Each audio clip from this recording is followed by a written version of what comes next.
Chapter 2, Vote of No Confidence. Twilight Sparkle was now just seconds away from death. Trixie was sobbing uncontrollably. Twilight, please, don't do this.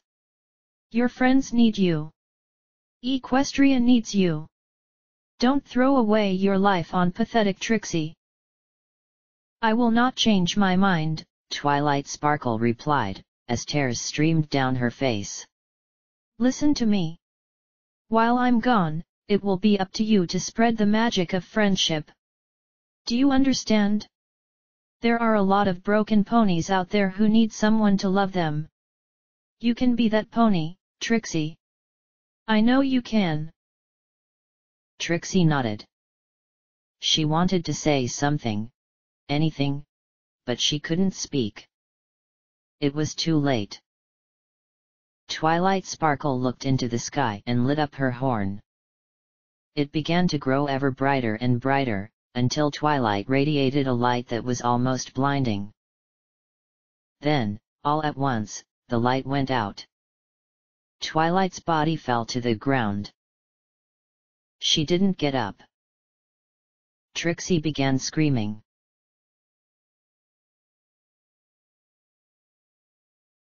Trixie woke up, still screaming. Her body was drenched in sweat, her heart was pounding, and her head ached.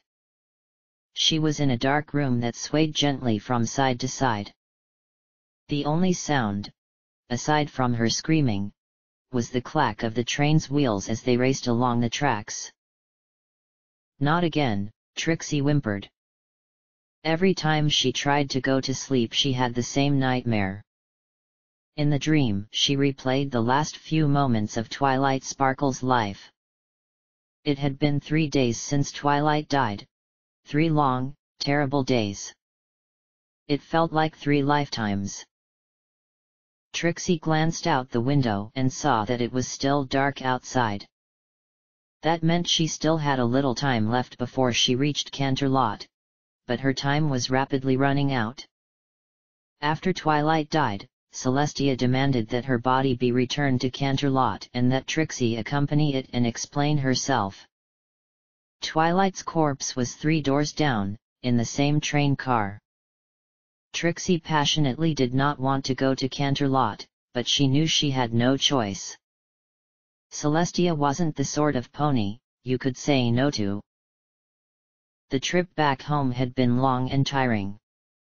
Twilight had died far from Equestria, and far from her friends. That, too, was Trixie's fault.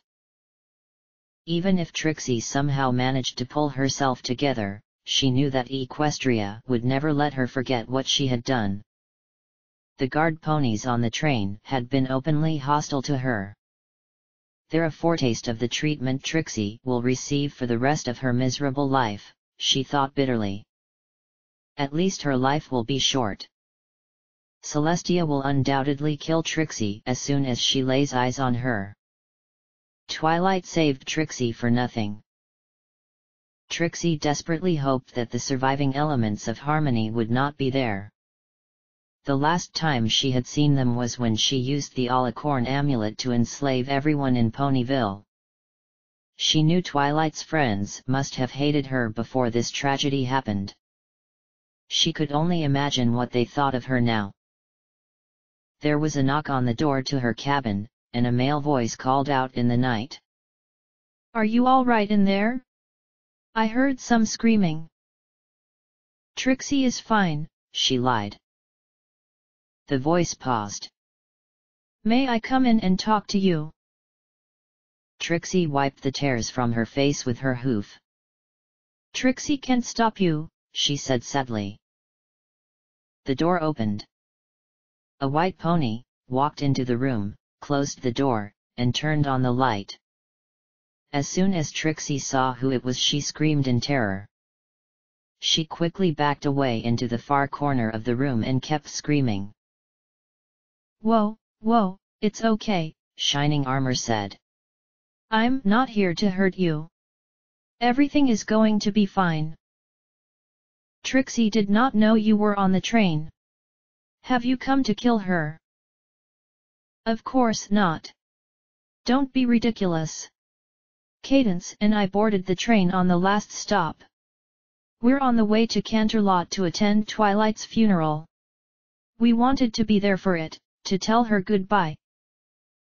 Trixie could see grief in the face of Twilight's brother.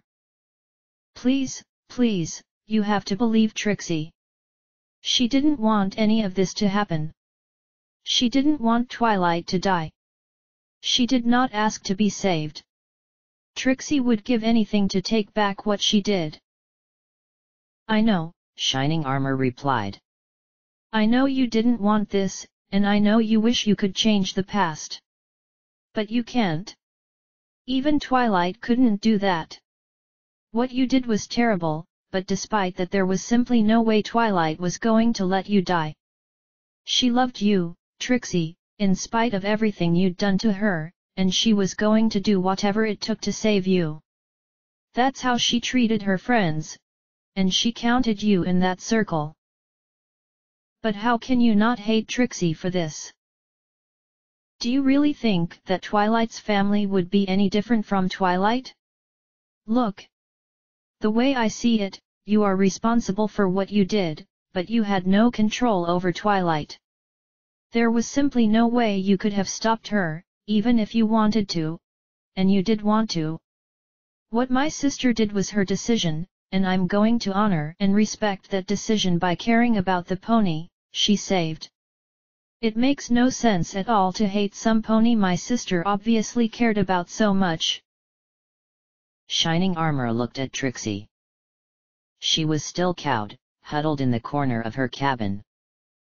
She was dirty and her mane was a mess. It was obvious she wasn't taking care of herself anymore. Her face was stained with tears. Her magician's outfit was gone, and then Shining remembered it had been destroyed in the fire. Come here, Shining Armor said. Trixie cautiously crept out of her corner and struggled to her hooves.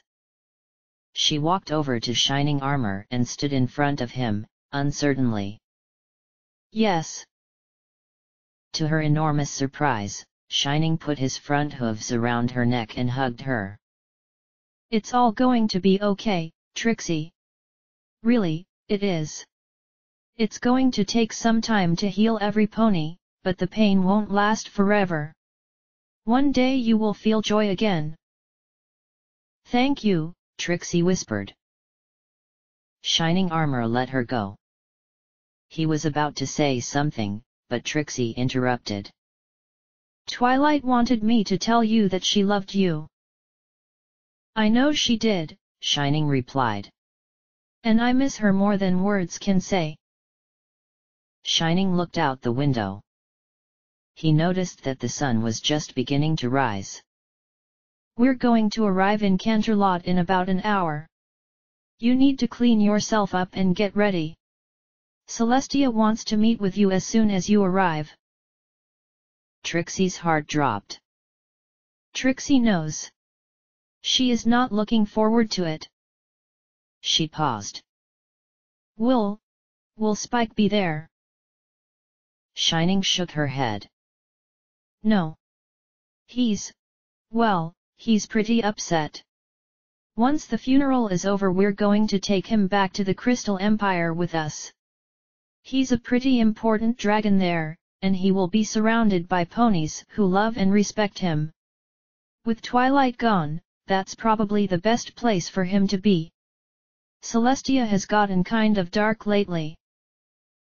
What do you mean, dark? Trixie asked, puzzled. Shining Armor sighed. You'll see.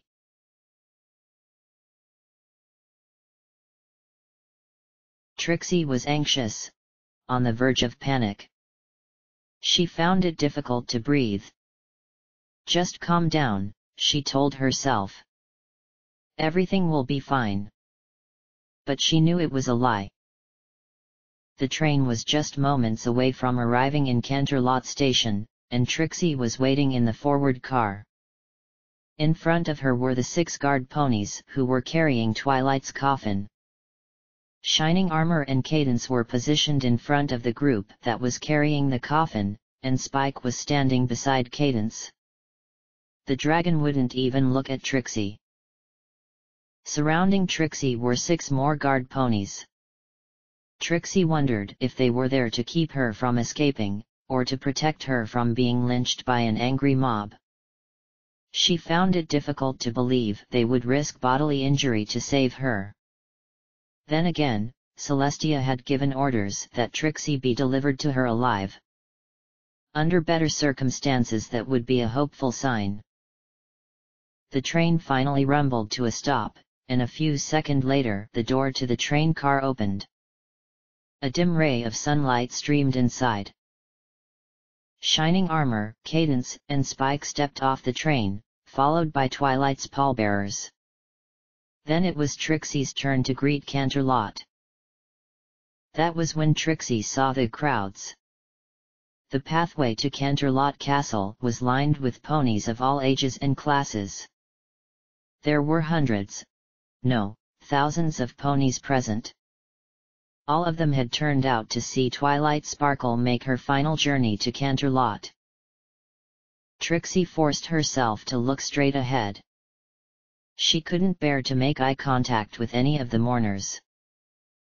Twilight's procession slowly made its way through the city's main streets and toward the giant castle where the royal sisters lived. Trixie knew the funeral service was scheduled for that afternoon. She wondered if it would be a double funeral. Celestia is never going to let Trixie live. Despite Trixie's best efforts to not look at the crowd, she couldn't help but notice its mood. Some of the ponies simply stared at the procession in great sadness. A few had tears on their faces. But a lot of them, perhaps most of them, were angry. They didn't say anything, but she could see the rage on their faces, and they were staring directly at her. Trixie was surprised at how many of the angry ones were gray. Have there always been that many gray ponies in Canterlot? Surely Trixie would have remembered that. Is something wrong? Along every step of the journey, Trixie expected the crowd to snap and turn on her. The tension in the air was thick. It would take only one comment, one remark, shouted in anger, for the mob to turn ugly and attack. There was simply no way 6 guard ponies, however strong, could protect her from that large a crowd, and that was if they wanted to protect her. Based on their actions on the train, Trixie knew they wanted her dead as much as any pony else. It would only take seconds, less than a minute, for the crowd to kill her. But they didn't. The procession reached the castle safely. That means Trixie has to meet with Celestia after all, she thought bitterly. After the group entered the front door of the castle, Spike, Cadence, and Shining Armor led the guards carrying Twilight's coffin down a hallway. When Trixie tried to follow them, the guards that surrounded her stopped her. "This way," the lead guard said gruffly. Trixie nodded but said nothing.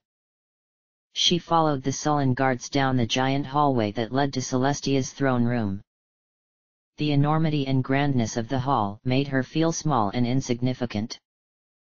The ornate ceiling soared high above her, and along both sides of the room was a massive row of beautiful stone columns. The floor under her hooves was made of marble, and the red rug she was walking on was crafted from the finest material. At the end of the hallway were 2 massive doors.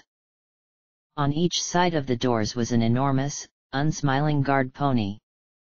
Each of them was holding a spear, and they were wearing golden armor. When they reached the doors, the guards surrounding Trixie suddenly stopped. "Wait here," the lead guard pony said. The 6 guard ponies that had accompanied her from the train then walked off, leaving Trixie behind. Trixie looked up at the 2 giant ponies that guarded Celestia's throne room. Neither of the ponies even looked at her. They simply stared off into the distance. Trixie looked back at the door that towered over her head. Celestia is on the other side of that entrance. With Luna, probably. And Twilight's friends. Trixie swallowed nervously. Minutes ticked by, and nothing happened. The wait was killing her. How long would she have to stand there? She did not want to go through those doors, but being forced to wait when she knew what was coming was even worse. The anticipation, the black fear of what was about to happen. She nearly jumped out of her skin when the giant guard on the right spoke to her. You may now enter. How in Equestria could he possibly know that? Trixie hasn't seen any pony come and relay a message to him. But the doors were opening. The moment Trixie had been dreading had finally arrived.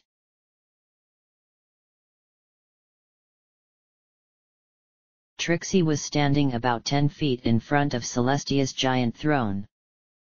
Celestia was a giant. Trixie had seen her from a distance, but she'd never been this close to her before. The princess radiated power and anger. There was rage all over her face. Seeing her in person, Trixie suddenly realized what shining armor had meant. Celestia really was dark. Trixie was certain that Celestia had once been a white alicorn, but now she was dark gray. All of her color was gone, even in her mane and her long, flowing tail. Celestia's sister Luna was sitting on the floor beside Celestia's throne. Luna was her usual midnight blue, and had a look of great sorrow on her face. She was clearly in pain, but Trixie could detect no trace of anger in her features.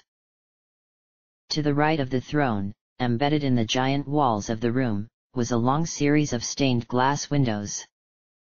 Trixie had heard about the legendary windows before, but she'd never actually seen them in person. Each one captured a key moment in equestrian history.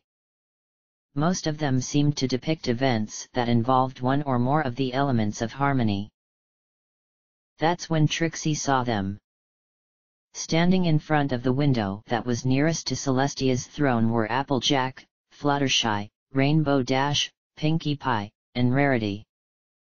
Every one of them was gray, and every one of them was angry, and all of them were staring right at her.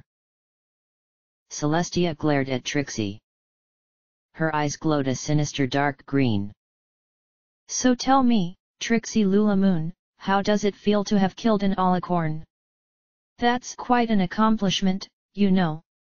You truly are great and powerful. It wasn't like that.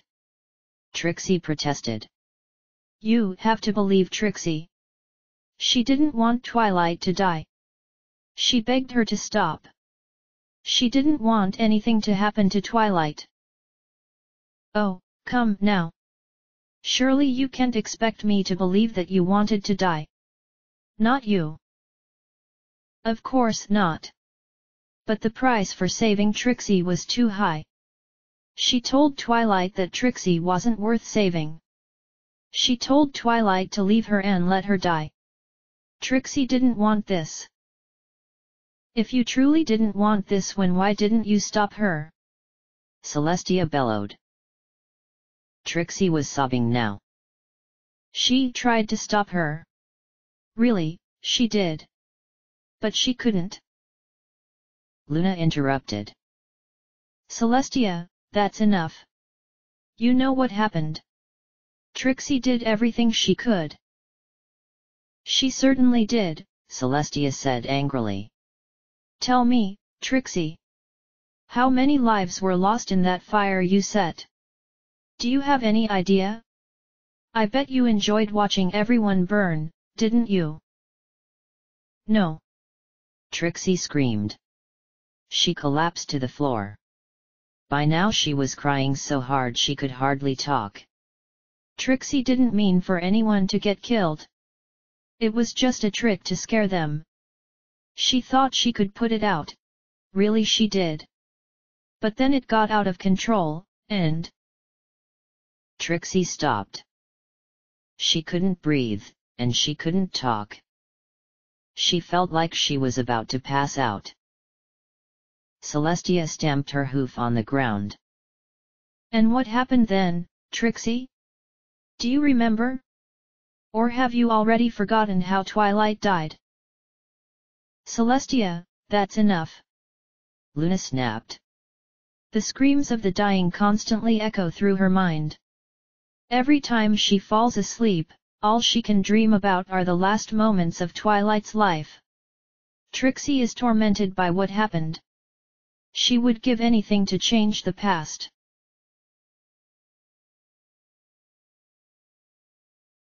A few feet away, Applejack watched the exchange. She had spent the past few days stewing in bitterness and rage.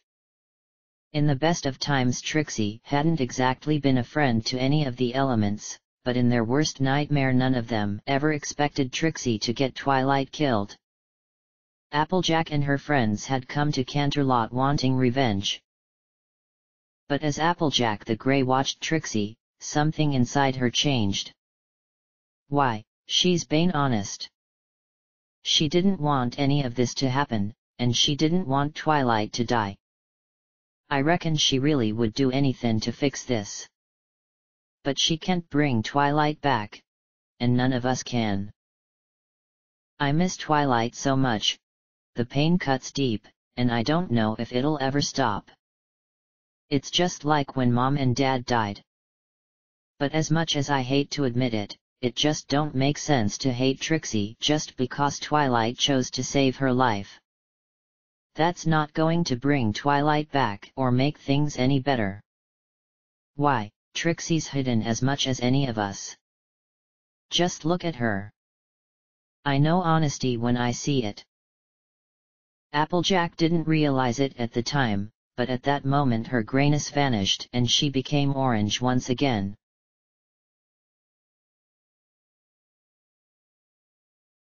Celestia glared at her sister.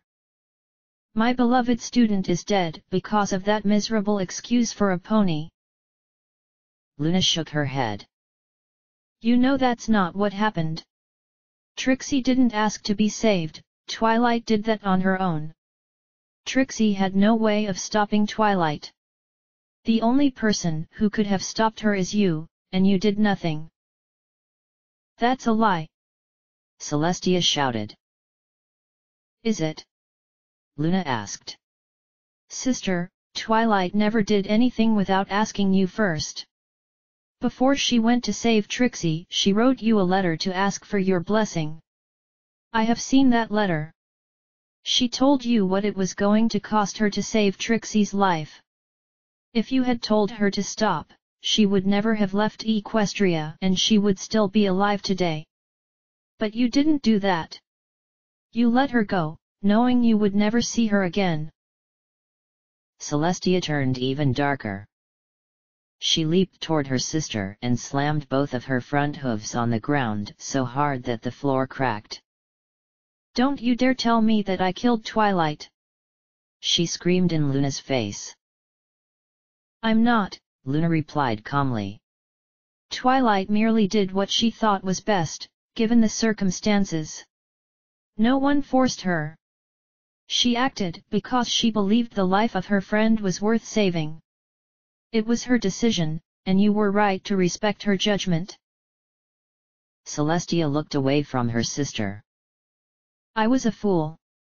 Apparently, I never taught Twilight that sometimes it is better for the little ponies to die for the benefit of the important ones. Celestia, Luna said reproachfully. Celestia ignored her. She walked back to her throne and sat on it, and then turned her attention back to Trixie. By now the blue pony had stopped crying and was standing on her feet again. There is one more order of business to take care of, Celestia announced. First, Trixie, let me say that as much as I want to break your worthless little neck, I will refrain from doing so. Personally, I believe that your continued existence is akin to sacrilege, a stain on our glorious land. But I made Twilight a promise and I am going to keep it. Celestia sighed. Let it be put into the official record that I am strongly opposed to doing this. I think Twilight has displayed remarkably poor judgment. There are clearly some lessons that she never learned. But, despite that, I will do what I told her I would do. Trixie, you are now the new element of magic. It is your job to protect Equestria, along with the rest of the elements of harmony. If any dangers arise, you and the other elements will be responsible for defeating them. Trixie gasped. But, Your Highness, you can't be serious. Excuse me, Celestia said. Sorry, Trixie said hastily. But, surely you must know that the elements don't work that way. The element of magic isn't a title you bestow on some pony. It's something that emerges magically, based on the relationship and experiences of. Celestia interrupted. That's your problem, not mine. Twilight wanted you to replace her, so you get to replace her. You will either make it work or you will die trying. Do I make myself clear? But the other elements hate me, Trixie pleaded. They most certainly do. Personally, I hope they eat you alive. Luna looked at her sister reproachfully. Celestia, stop it. What's wrong with you? Celestia asked. Why do you keep sticking up for Trixie? Don't tell me you actually like her. What is wrong with me? Luna echoed. You are the one who has a problem. You're supposed to be the loving, wise ruler of Equestria. Where is your wisdom and forgiveness? When I became Nightmare Moon and threatened all of Equestria, you found a way to turn me from darkness and forgive me. I understand what it is like to do something terrible and long for forgiveness. I have been where Trixie is now, and I can sympathize with what she must be feeling. How can you forgive me but not her? She is clearly sorry. Celestia shrugged. It's pretty simple. I love you and I don't love her. Oh, that reminds me. One more thing, Trixie, before you go. I'm putting you in charge of the other elements.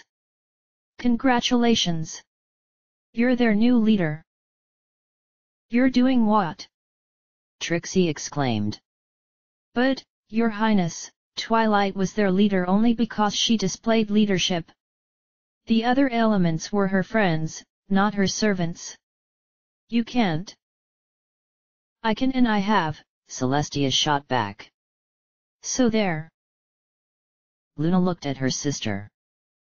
I know you feel guilty about letting Twilight go, but punishing Trixie isn't going to bring her back.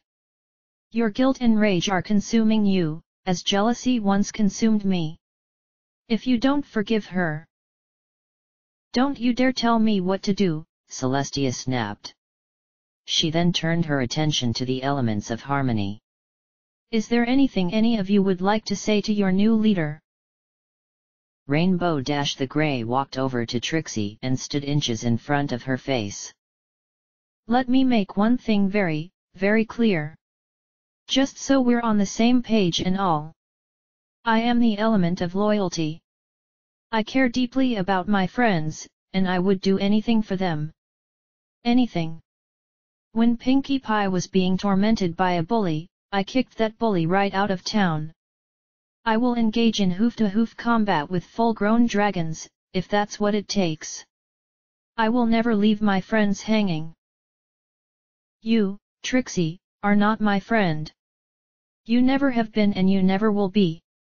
In fact, you did the worst thing I can possibly think of, you actually got one of my closest friends killed. In my book, that makes you a villain. The scum of Equestria. And do you know what I do to villains? Trixie was terrified. She opened her mouth, but couldn't say anything. Rainbow nodded. You got it.